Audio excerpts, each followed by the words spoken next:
Yo, what's up, y'all? My career, I lost the file, so I decided to make a new one for y'all.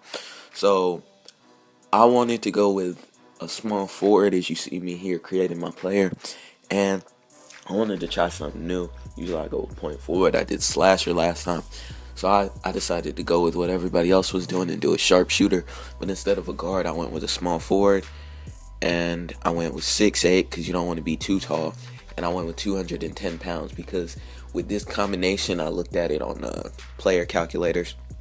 You get 69 base speed at 6'8".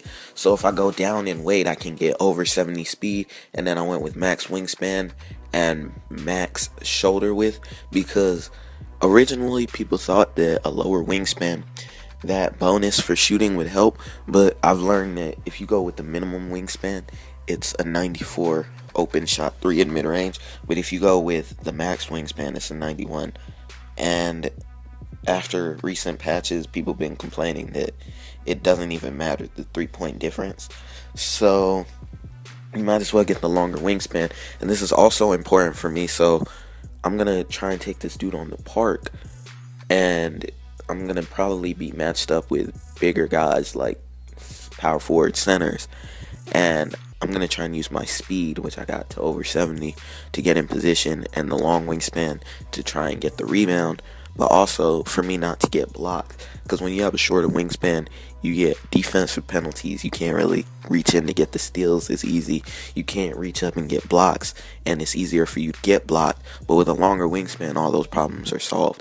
So that's a key. And as y'all can see, the college I went with is Louisville. And I'm showing y'all here the debut game. The debut game is important for getting drafted. It gets your draft prospect right. If you want to go number one, you're going to have to come out with some fire in this game. As I told y'all in my career series, where I got drafted number one. To get drafted number one, you need to average about 25 and 5. And I think I did 22, 5.3, and 4. I don't know why I said 5.3. I knew it was above 5, but not that much.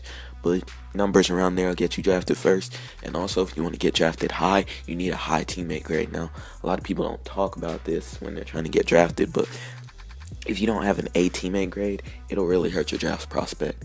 So, that's about it for this college debut game. My strategy here is, since they don't call fouls, I'm just trying to press them in the backcourt and reach like a mug. Yeah, I admit it. I'm spamming the reach button, trying to get these steals and these fast break dunks, assists, etc. I'm trying to call the pick and roll and then alley-oop to the big man because we're playing against the scrubs on our team. So it shouldn't be too hard to come out in this game and get your draft prospect up there. I'm not trying to go number one because they already have Ben Simmons, and I'm not really a guard. Even though the 76ers is good for guards, it wouldn't really fit me, even though they do need shooters. But I also don't want to go third to the Celtics because they have way too many guards, and I don't like that. And I don't want to go fourth because they have way too many guards, and as y'all know, Denver and Justice already come along with you, so I want to try and avoid those. So really the only places I can go are second and fifth, and I'm probably trying to go for second. So that's my plan here. Another thing is that this my career series, I'm going to do it a little different than other YouTubers. I'm not going to show y'all the cutscenes because y'all probably seen those a million times by now, and I don't want y'all to have to skip through my episodes to not see a cutscene that you've seen 1,000 times. I'm just going to go ahead and cut those out of my playthrough and just show y'all straight gameplay tips. And then eventually we'll hit the My Park, but it's going to take a while since I'm not buying VC. And they took the endorsement trick out. Well, it wasn't even a trick. And that makes sense because most players do make most of their money off of endorsements. But it's whatever. 2K does what 2K does. So that's why you're not seeing any cutscenes probably. But that's it for this episode. You know, if you enjoyed, make sure to like and subscribe. And the new year, for the first 2 weeks, I'm going to try and come out with 2 episodes a day.